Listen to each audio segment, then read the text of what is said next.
ব্রাহ্মণবাড়িয়ার কসবা সীমান্তে ভারতীয় সীমান্তরক্ষী বাহিনী বিএসএফের গুলিতে 2 বাংলাদেশি নিহতের খবর পাওয়া গেছে।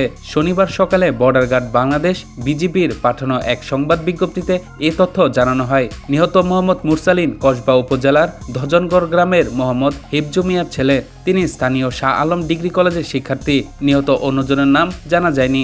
বিজ্ঞপ্তিতে বলা হয়, গোপন সংবাদের ভিত্তিতে জানা যায় শুক্রবার রাত আনুমানিক 11টা 5 মিনিটে ব্রাহ্মণবাড়িয়ার কসবা উপজেলার প্রায় 15 বাংলাদেশি চোরাকারবারি ভারতীয় চোরাকারবারিদের সহযোগিতায় চালানের উদ্দেশ্যে সীমান্ত পেরিয়ে ভারতের অভ্যন্তরে ধজননগর পাথুরিয়াধার এলাকায় প্রবেশ করে।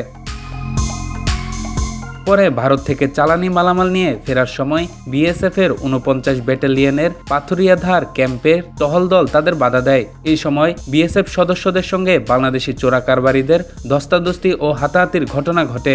এক পর্যায়ে বিএসএফ সদস্যরা ছররা বন্দুক থেকে 2 রাউন্ড গুলি ছোড়ে।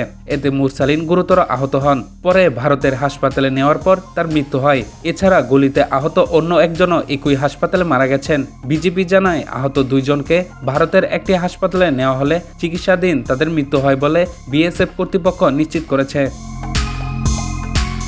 ঘটনার পর 60 বিজিবি সুলতানপুর ব্যাটালিয়নের অধিনায়ক বিএসএফ কমান্ডের সঙ্গে যোগাযোগ করে নিহতদের লাশ বাংলাদেশে ফিরিয়ে আনার বিষয়ে কাজ করছেন। একই সঙ্গে বিএসএফকে প্রোটেস্টের নোট পাঠানো এবং ফ্ল্যাগ মিটিং আয়োজনের প্রক্রিয়া চলমান রয়েছে। বিজিবি আরও জানায়, নিহত 2 ব্যক্তি আগে থেকেই চোরাচালানি মালামাল পরিবহনের সঙ্গে সরাসরি সম্পৃক্ত ছিলেন বলে প্রাথমিকভাবে জানা গেছে। বিজিবির 60 ব্যাটালিয়ন অধিনায়ক lieutenant colonel SM Shariful Islam বলেন, বিএসএফের গুলিতে 2 বাংলাদেশি মারা গেছেন। তাদের একজনের পরিচয় পাওয়া গেছে, অন্যজনের পরিচয় পাওয়া যায়নি।